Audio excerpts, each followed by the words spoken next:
بسم اللہ الرحمن الرحیم۔ کہتے ہیں کہ ایک بادشاہ تھا، اس کے دربار میں ایک قیدی کو پیش کیا گیا۔ مقدمہ سننے کے بعد فیصلے میں اس قیدی کو مجرم قرار دیا گیا اور اس جرم کی سزا قتل تھی۔ چنانچہ بادشاہ نے حکم دیا کہ اسے قتل کر دیا جائے۔ بادشاہ کے حکم پر سپاہی اسے قتل گاہ کی طرف لے جانے لگے۔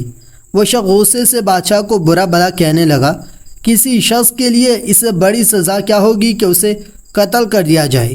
چنانچہ یہ سزا سنائی جا چکی تھی، اس لیے اس کے دل میں بادشاہ کا خوف دور ہو چکا تھا۔ بادشاہ نے جب دیکھا کہ وہ شخص کچھ کہہ رہا ہے تو اس نے اپنے وزیر سے پوچھا کہ یہ کیا کہہ رہا ہے۔ بادشاہ کا وہ وزیر نیک دل تھا۔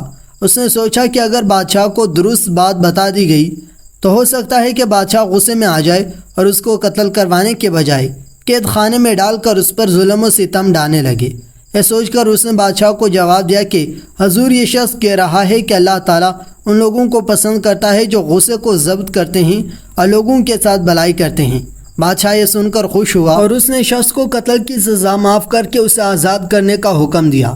بادشاہ کے ایک وزیر جو کہ نیک دل وزیر کے لیے اپنے دل میں حسد رکھتا تھا، وہ بولا، ہرگز درست نہیں کہ بادشاہ کے وزیر اسے دھوکے میں رکھیں اور سچ کی سوا کچھ اور زبان پر لائیں، اور کہا کہ حضور، یہ شخص آپ کی شان میں گستاخی کر رہا تھا۔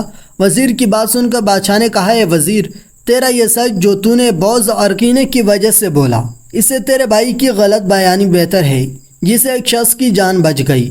یاد رکھ، اس شخص سے جس میں فساد پھیلتا ہو وہ جھوٹ بہتر ہے جس سے بھلائی پیدا ہوتی ہے۔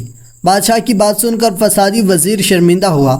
بادشاہ نے اپنے دیگر وزیروں کو نصیحت کی کہ بادشاہ ہمیشہ اپنے وزیروں کے مشوروں پر عمل کرتے ہیں۔ وزیروں کا فرض بنتا ہے کہ ایسی باتیں نہ کرے جس میں بھلائی کی امید نہ ہو۔ اس نے مزید کہا، یہ دنیاوی زندگی بہرحال ختم ہو جائے گی، کوئی بادشاہ ہو یا فقیر، اس کا انجام موت ہے۔ اسے کوئی فرق نہیں پڑتا کہ روح تخت پر نکالی جائے یا فرش پر۔